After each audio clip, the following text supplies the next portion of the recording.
Hi everyone, welcome to study word classes. तो friends, हम लोग जो है क्वेश्चन डिस्कस कर रहे हैं सीडीपी के। ये पेपर 2 के क्वेश्चन है, ठीक है। तो ये क्लास आपको डेली 3 बजे मिलती है, जिसमें हम लोग सीडीपी डिस्कस करते हैं और आपका पेपर 1 एंड पेपर 2 दोनों जो है प्रॉपर तरीके से डिस्कस कर रहे हैं। तो डेली आप मेरे साथ 3 बजे और 5 बजे ज्वाइन हो सकते हैं। 3 बजे की क्लास में हम लोग पेपर 1 एंड पेपर 2 दोनों सीडीपी लैंग्वेज डिस्कस करते हैं और 5 बजे की क्लास में हम लोग सोशल साइंस डिस्कस करते हैं। चैप्टर वाइज जो है क्लासेस स्टार्ट हो चुकी हैं। चैप्टर नंबर 7 जो है कंप्लीट हो चुका है। क्लास 6 की जो है हिस्ट्री चैप्टर नंबर 7 कंप्लीट हो गया है। तो आप लोग ज्वाइन हो जाइएगा 5 बजे की क्लास में।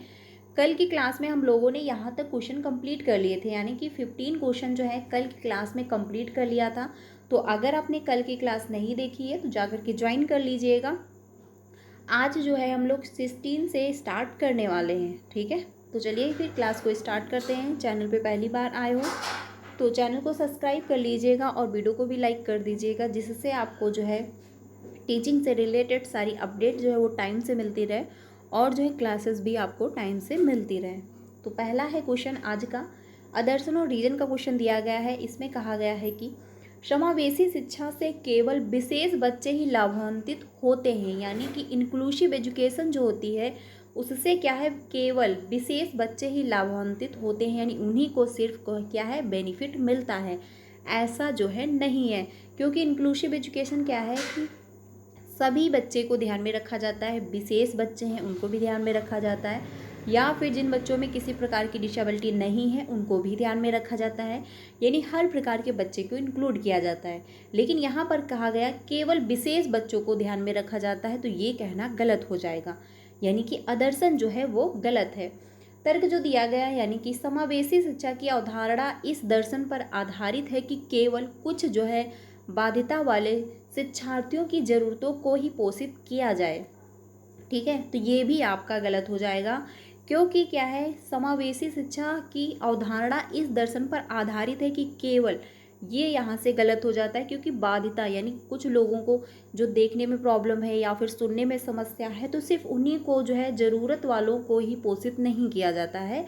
इसमें हर बच्चे को ध्यान में रखा जाता है, जिसको कोई प्रॉब्लम है वो भी इंक्लूड है, जिसको कोई प्रॉब्लम नहीं है वो भी इंक्लूड किया जा रहा होता है। तो आदर्शन और रीजन क्या है, दोनों गलत हो जाएंगे, ठीक है। तो आंसर जो होगा इसमें 4 ऑप्शन सही है, यानी ए और बी दोनों क्या हैं, गलत हैं, ठीक है। आंसर हो जाएगा आपका 4 ऑप्शन सही हो जाएगा। नेक्स्ट क्वेश्चन पे चलते हैं। अगला है क्वेश्चन नंबर 17। इसमें कहा गया है कि वंचित पृष्ठभूमि के छात्रों का समायोजन करने के लिए शिक्षकों को किसका पालन करना चाहिए, यानी कि वंचित पृष्ठभूमि, जो बच्चे वंचित पृष्ठभूमि से आए हुए हैं उनका समायोजन करने के लिए छात्रों को किसका पालन करना चाहिए। तो सामाजिक बहिष्कार ये आपको नहीं करना, क्योंकि बच्चे ऑलरेडी क्या है वंचित पृष्ठभूमि से हैं। सामाजिक जो है हास्यीकरण ये भी नहीं होगा। मानकीकृत पाठ्यक्रम ये भी नहीं होगा, क्योंकि जो है सभी के लिए आप एक जैसा रूल फॉलो नहीं कर सकते। आंसर होगा 4 ऑप्शन, यानी विभेदित निर्देश हो जाएगा, यानी कि बच्चे की नीड के अनुसार जो है आप निर्देश देंगे, उनकी नीड के अनुसार आप उनको गाइड करेंगे और हेल्प करेंगे। तो आंसर हो जाएगा 4 ऑप्शन जो है सही हो जाएगा, ठीक है। नेक्स्ट क्वेश्चन पे चलते हैं। अगला है क्वेश्चन नंबर 18। इसमें कहा गया है कि निम्न में से कौन सा जो है शारीरिक गति विकलांगता से जूझते विद्यार्थियों के लिए गतिशीलता सहायक तकनीकी का उदाहरण है, ठीक है। तो इसमें कौन सा ऑप्शन सही हो जाएगा। तो पहला है कि व्हील चेयर जो है पहिया कुर्सी, या फिर बड़ी मुद्रा वाली किताबें। तो इसमें कहा गया शारीरिक गति विकलांगता, यानी कि जिस बच्चे को चलने में प्रॉब्लम है तो उसके लिए आप कौन सी तकनीकी जो है मतलब सहायक तकनीकी का प्रयोग करेंगे। तो सिंपल सी बात है, जब बच्चे को चलने में प्रॉब्लम है तो आप उसके लिए व्हील चेयर यानी कि पहिया वाली कुर्सी उसका जो है प्रयोग करेंगे, जिससे बच्चे को एक जगह से दूसरी जगह जाने में प्रॉब्लम ना हो, क्योंकि बच्चे को चलने में समस्या है। तो आंसर जो होगा वो फर्स्ट ऑप्शन आपका सही हो जाएगा। बड़ी मुद्रा वाली बच्चे को यहाँ पर देखने में प्रॉब्लम नहीं है, अगर देखने में समस्या होती तो आप इसका प्रयोग कर सकते थे। शब्द भविष्यवाणी वाला सॉफ्टवेयर ये भी नहीं होगा। स्पर्श सामग्री ये भी नहीं होगा, क्योंकि बच्चे को देखने में समस्या नहीं है। आंसर जो होगा वो फर्स्ट ऑप्शन आपका सही हो जाएगा। अगले क्वेश्चन पे चलते हैं। अगला है 19। इसमें कहा गया है कि गणितीय अवधारणाओं और गणना में कठिनाइयाँ किन छात्रों की विशिष्ट योग्यताएं हैं। ठीक है, बात हो रही है गणितीय अवधारणाओं और गणना में, यानी कि गणित संबंधी जो है प्रॉब्लम हो रही है। तो आंसर इसमें आपका क्या हो जाएगा, गुणज वैफल्य होगा, क्योंकि बात यहाँ पर हो रही है गणना में कठिनाई हो रही है, यानी बच्चे को काउंटिंग में प्रॉब्लम हो रही है, मैथ में प्रॉब्लम है, तो गुणज वैफल्य हो जाएगा। ठीक है, आंसर जो होगा वो आपका यहाँ पर फर्स्ट ऑप्शन से हो जाएगा। लेखन, यहाँ पर लिखने संबंधी प्रॉब्लम होती तो लेखन हो जाता। शालीनता, बच्चा जो है बच्चे को जो है एडजस्ट करने में प्रॉब्लम हो रही होती तो शालीनता हो जाता। यहाँ पे फर्स्ट ऑप्शन आपका सही हो जाएगा। ठीक है, क्योंकि बच्चे को गणना करने में समस्या हो रही है। अगले क्वेश्चन पे चलते हैं। 20 पे 20 है कि रचनात्मक बच्चों की विशिष्ट पहचान जो है विशेषताओं में शामिल है, यानी कि रचनात्मक जो है बच्चों की विशिष्ट पहचान में जो है विशेषताओं में शामिल है, इसमें कौन सा ऑप्शन हो जाएगा। तो पहला है विचारों की अनियमितता, इससे आप पहचान करेंगे, या फिर ऊब के लिए जो है उच्च सहिष्णुता ये होगा, या फिर जटिलता के लिए वीरता, या फिर अभिसारी सोच। तो आंसर जो होगा क्वेश्चन नंबर 20 का, इसमें आपका हो जाएगा जो है थर्ड ऑप्शन, यानी कि जटिलता के लिए वीरता। ठीक है, यानी कि परफॉर्मेंस जो है फॉर कॉम्प्लेक्सिटी। तो आंसर जो होगा वो थर्ड ऑप्शन सही हो जाएगा, क्योंकि रचनात्मक बच्चों की विशिष्ट पहचान, यानी कि रचनात्मक क्रिएटिव बच्चे जो होते हैं उनकी कैसे पहचान होती है, जटिलता के लिए वीरता। ठीक है, आंसर जो होगा वो आपका थर्ड ऑप्शन सही हो जाएगा। अगले क्वेश्चन पे चलते हैं। 21 पे 21 है कि अर्थपूर्ण अधिगम में क्या सम्मिलित है, यानी कि मीनिंगफुल जो लर्निंग होती है उसमें क्या सम्मिलित रहता है, ये जो है आपको बताना है।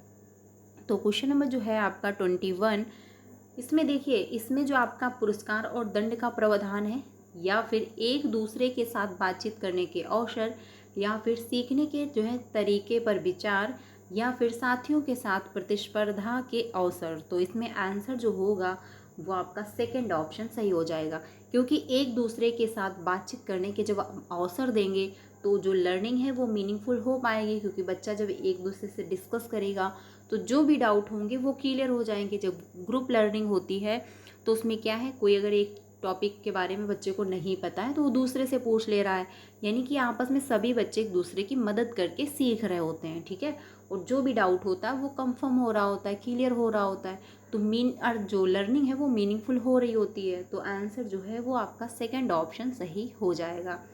नेक्स्ट क्वेश्चन पे चलते हैं। आदर्शन और रीजन का क्वेश्चन दिया गया है। अगला है क्वेश्चन 22। इसमें कहा गया है कि क्वेश्चन नंबर 22 में शिक्षार्थी केंद्रित दृष्टिकोण वह है जहां पाठ्य पुस्तक सभी सीखने का केंद्र है, यानी कि जो शिक्षार्थी केंद्रित दृष्टिकोण होता है पाठ्य पुस्तक सीखने का सभी केंद्र हैं, जो कि कहना गलत हो जाएगा, क्योंकि लर्निंग जो होती है वो सिर्फ क्या है, सभी पाठ्य पुस्तक नहीं हो सकती।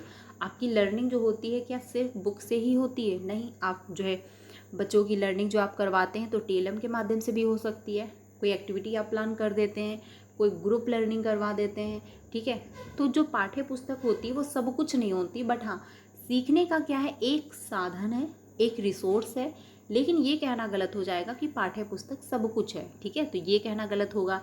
तर्क जो दिया गया कि माध्यमिक विद्यालय में छात्र सबसे अच्छा सीखते हैं जब पाठ्य पुस्तक को पुनः पेश करने के लिए कहा जाता है। तो माध्यमिक में जो बच्चे क्या है सबसे अच्छा सीख रहे हैं जब पाठ्य पुस्तक को पुनः जो है पेश करने के लिए किया जाता है, जो कि गलत हो जाएगा, क्योंकि माध्यमिक में बच्चे जब पहुंचते हैं तो बड़े हो चुके होते हैं और बुक को क्या है वो पुनः रिपीट नहीं करेंगे, तो ये कहना आपका गलत हो जाएगा। यानी कि इसमें जो आंसर है आदर्शन है वो भी गलत है, तर्क जो दिया गया वो भी इसका गलत है। तो आंसर हो जाएगा आपका 4 ऑप्शन सही, यानी ए और आर दोनों क्या हैं, गलत हो जाएंगे। ठीक है, तो आंसर होगा इसमें सेकंड ऑप्शन आपका सही हो जाएगा। देखिए, जो भी मैं आंसर आपको बता रही हूँ ऑफिशियल आंसर की से बता रही हूँ, तो ये डाउट मत रखिएगा कि मैं आंसर आपको गलत बता रही हूँ। अगले क्वेश्चन पे चलते हैं 23 पे।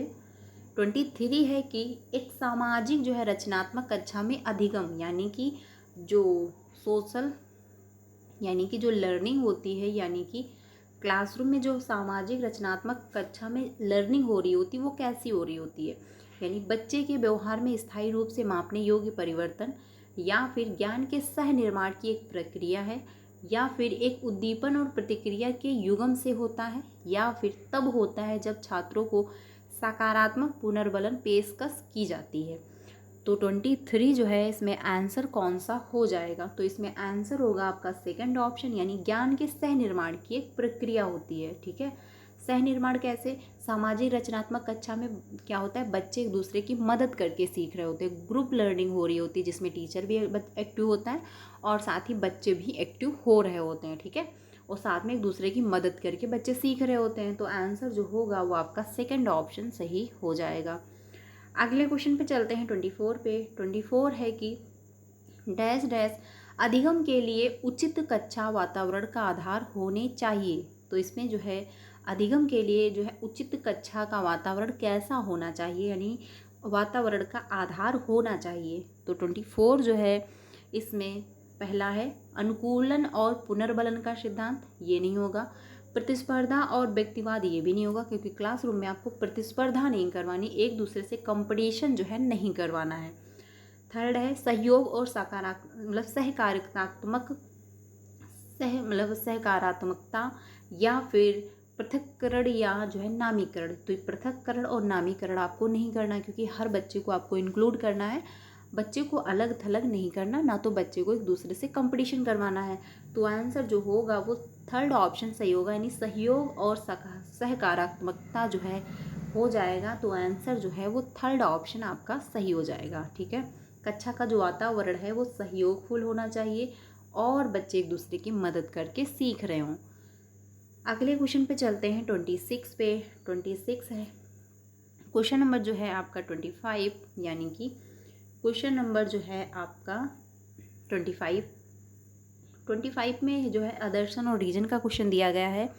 इसमें कहा गया है कि मध्य विद्यालय के बच्चों को सह अनुमान लगाने के लिए प्रोत्साहित करना और उन्हें विभिन्न तकनीकों की तलाश करने के लिए प्रोत्साहित करना समस्या समाधान कौशल को बढ़ावा देने के लिए जो एक प्रभावी रणनीति है, जो कि बिल्कुल सही है, क्योंकि बात हो रही है मध्य विद्यालय की। तर्क जो दिया गया इसमें कहा गया कि बच्चे विभिन्न दृष्टिकोण की चर्चा और सोच की प्रक्रियाओं के माध्यम से सीखते हैं, जो कि ये भी सही है, क्योंकि बच्चे जो हैं कैसे सीख रहे होते हैं, यानी विभिन्न दृष्टिकोण होते हैं। क्योंकि अगर कोई एक टॉपिक आपने क्लासरूम में दिया है तो बच्चे उसमें विभिन्न प्रकार से सोचेंगे, यानी हर बच्चे के जो सोचने समझने की क्षमता होती है वो डिफरेंस होती है, अलग होती है। ठीक है, तो ये भी बात इसमें सही कही गई। और साथ चर्चा और सोच की प्रक्रिया के माध्यम से सीखते हैं, क्योंकि हर बच्चे की सोचने समझने की जो क्षमता होती है वो अलग होती है और वो उसी के अकॉर्डिंग सीख रहे होते हैं। तो आदर्शन भी सही है और इसका तर्क भी जो दिया गया वो भी बिल्कुल सही है। तो आंसर हो जाएगा फर्स्ट ऑप्शन, यानी ए और आर दोनों सही हैं और आर ए की सही व्याख्या भी कर पा रहा है। तो आंसर जो होगा वो फर्स्ट ऑप्शन सही हो जाएगा, बाकी क्या है ऑप्शन गलत हो जाएंगे। ठीक है, अगले क्वेश्चन पे चलते हैं 26 पे। 26 है कि कक्षा में प्रश्न, यानी कि क्लासरूम में प्रश्न कैसे पूछने चाहिए, या फिर पूछने के लिए बच्चे को जो है प्रोत्साहित करना चाहिए या फिर हतोत्साहित करना चाहिए। तो पहला है केवल छात्रों द्वारा पूछे जाने चाहिए और सिर्फ जो है शिक्षक द्वारा ही उत्तर दिया जाना चाहिए। तो ये कहना गलत होगा। ठीक है, केवल शिक्षक द्वारा पूछने जाने चाहिए, तो ये भी कहना गलत होगा, क्योंकि शिक्षक और छात्र दोनों पूछ सकते हैं। किसी के भी द्वारा नहीं पूछे जाने चाहिए, तो ये भी गलत हो जाएगा। छात्र और शिक्षक दोनों द्वारा पूछे और उत्तर दिए जाने चाहिए, बिल्कुल सही बात है, क्योंकि क्लासरूम में टीचर भी क्वेश्चन कर सकता है, स्टूडेंट जो है आंसर देगा, या फिर स्टूडेंट जो है वो भी क्वेश्चन कर सकता है और टीचर आंसर दे देगा। ठीक है, यानी दोनों जो है एक दूसरे से क्वेश्चन कर सकते हैं, उसमें कोई प्रॉब्लम नहीं है। तो आंसर जो होगा वो 4 ऑप्शन आपका सही हो जाएगा। नेक्स्ट क्वेश्चन पे चलते हैं 27 पे। 27 है कि विद्यार्थियों में आंतरिक अभिप्रेरणा को कैसे बढ़ाया जा सकता है, यानी कि बच्चों में क्या है आंतरिक अभिप्रेरणा बढ़ाना है, यानी कि जो है आपका इंट्रिंसिक मोटिवेशन जो है बढ़ाना है। ठीक है, इंट्रिंसिक मोटिवेशन जो होता है, यानी कि एक्सटर्नल मोटिवेशन और इंटरनल मोटिवेशन जो होता है वो बेस्ट होता है एक्सटर्नल मोटिवेशन की अपेक्षा, क्योंकि इंटरनल मोटिवेशन जो होता है वो लॉन्ग टाइम चलता है और एक्सटर्नल मोटिवेशन जो होता है वो कुछ टाइम बाद क्या है ख़त्म हो जाता है। जैसे कि अगर आपको कोई एक टॉफ़ी दे रहा है या फिर एक चॉकलेट दे रहा है तो कुछ टाइम तक वो देगा और कुछ टाइम तक आप उसके लिए कुछ वर्क करोगे, लेकिन कुछ टाइम बाद एक समय ऐसा आएगा ना तो आपको चॉकलेट में इंटरेस्ट रह जाएगा, और ना ही जो है सामने वाला जो दे रहा होगा चॉकलेट वो भी देना बंद कर देगा एक टाइम बाद। तो जो एक्सटर्नल मोटिवेशन होता है वो कुछ टाइम तक चलता है, और एक्सटर्नल मोटिवेशन जैसे किसी को इम्प्रेस करना है या फिर आपको कुछ चाहिए इसलिए आप वो काम कर रहे हो, जब वो काम हो जाता है या फिर वो मिल जाता है तो आप वो काम करना बंद कर देते हो।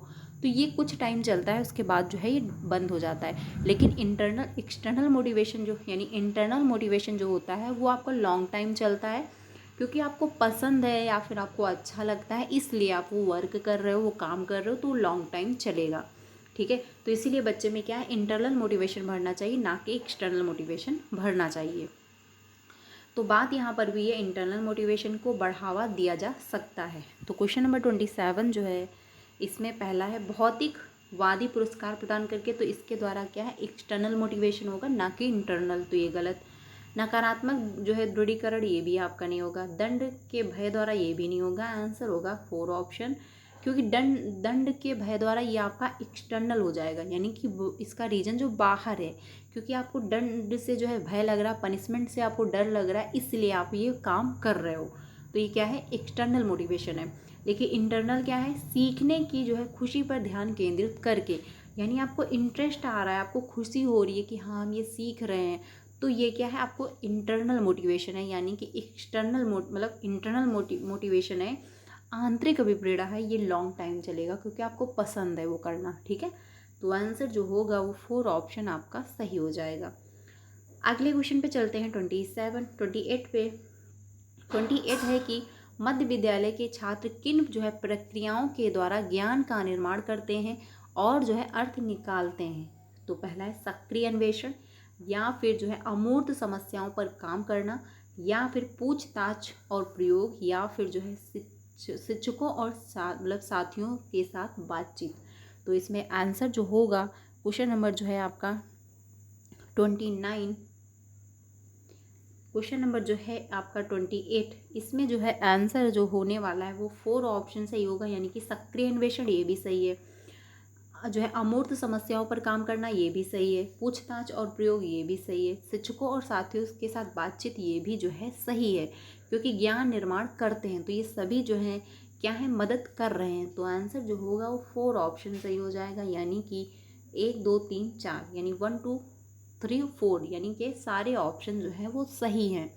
तो आंसर जो होगा वो 4 ऑप्शन सही होगा, क्योंकि सक्रिय अन्वेषण यानी कि सक्रिय अन्वेषण होना चाहिए, अमूर्त समस्याओं पर जो है काम होना, ये भी जो है सही है ज्ञान निर्माण में, पूछताछ और प्रयोग ये भी जो है सही है, तो आंसर होगा 4 ऑप्शन। अगले क्वेश्चन पे चलते हैं 29 पे। 29 है कि शिक्षकों को चाहिए कि वे बच्चों की योग्यता को डैश डैश और असफलता को डैश डैश रूप में सोचने के लिए प्रोत्साहित करें। तो इसमें जो है कौन सा ऑप्शन सही हो जाएगा। देखिए स्थायी, शर्मनाक और अपमानजनक ये नहीं होगा। वृद्धिशील सुधार के अवसर हो सकता है, स्थायी सुधार के अवसर। वृद्धिशील जो है शर्मनाक ये नहीं होगा। देखिए ये वृद्धिशील ये तो सही है, सुधार के अवसर ये भी है। स्थायी नहीं होगा, क्योंकि स्थायी आप एक जगह बिल्कुल स्थायी जो होगा तो बच्चे की लर्निंग नहीं हो पाएगी। अगर लर्निंग होगी तो बदलाव होगा, परिवर्तन होगा। ठीक है, तो आंसर जो होगा वो सेकंड ऑप्शन सही हो जाएगा, यानी वृद्धिशील और असफलता को जो है सुधार के अवसर के रूप में सोचने के लिए प्रोत्साहित करना चाहिए। तो आंसर जो होगा वो सेकंड ऑप्शन सही हो जाएगा। ठीक है, अगले क्वेश्चन पे चलते हैं। लास्ट एक क्वेश्चन है, इसमें कहा गया कि अकादमिक निम्न में से कौन सा कारक जो है विफलता के लिए जिम्मेदार है। तो इसमें जो होगा आंसर वो कौन सा सही होगा, सहयोगात्मक शिक्षा होगा या फिर समावेशी शिक्षा। तो बात यहाँ पर हुई है विफलता, यानी कि असफलता के कौन से जिम्मेदार है, तो सहयोगात्मक शिक्षा, तो ये बेस्ट है। इसमें जो है असफलता मतलब विफलता के कोई लक्षण नहीं होंगे। समावेशी शिक्षा ये भी आपका बेस्ट है। गैर प्रासंगिक पाठ्यक्रम या फिर जो है सार्थक अधिगम, तो गैर प्रासंगिक पाठ्यक्रम हो सकता है, यही आपका सही है, क्योंकि गैर प्रासंगिक यानी जिनका एक दूसरे से संबंध ही नहीं, एक दूसरे से कोई कनेक्शन ही नहीं हो पा रहा है। आप जो है चैप्टर यानी क्लास चल रही है मैथ की, आप एग्जाम्पल दे रहे हो, साइंस के या फिर जो है क्लास चल रही है मैथ मतलब साइंस की एग्जांपल दे रहे हो आप हिंदी के, तो कहाँ से चीज़ें कनेक्ट होंगी, बच्चा चीज़ें कनेक्ट नहीं कर पाएगा। यानी गैर प्रासंगिक पाठ्यक्रम होगा तो विफलता के लिए जिम्मेदार हो सकता है, बच्चे चीज़ों को कनेक्ट ही नहीं कर पाएंगे। या फिर बच्चे जो हैं ऐसे बैकग्राउंड से हैं और आप एग्जाम्पल जो है दूसरे बैकग्राउंड के दे रहे हो, तो वो भी बच्चा चीज़ों को नहीं कनेक्ट कर पाएगा, जो चीज़ें उसने कभी देखी ही नहीं। तो अगर आप वो एग्जाम्पल दे रहे हो तो बच्चा चीज़ों को नहीं समझ पाएगा, जो कि विफलता का एक कारण बन सकता है। ठीक है, तो आंसर जो होगा वो आपका मच बेटर है थर्ड ऑप्शन। ठीक है, थर्ड ऑप्शन सही हो जाएगा।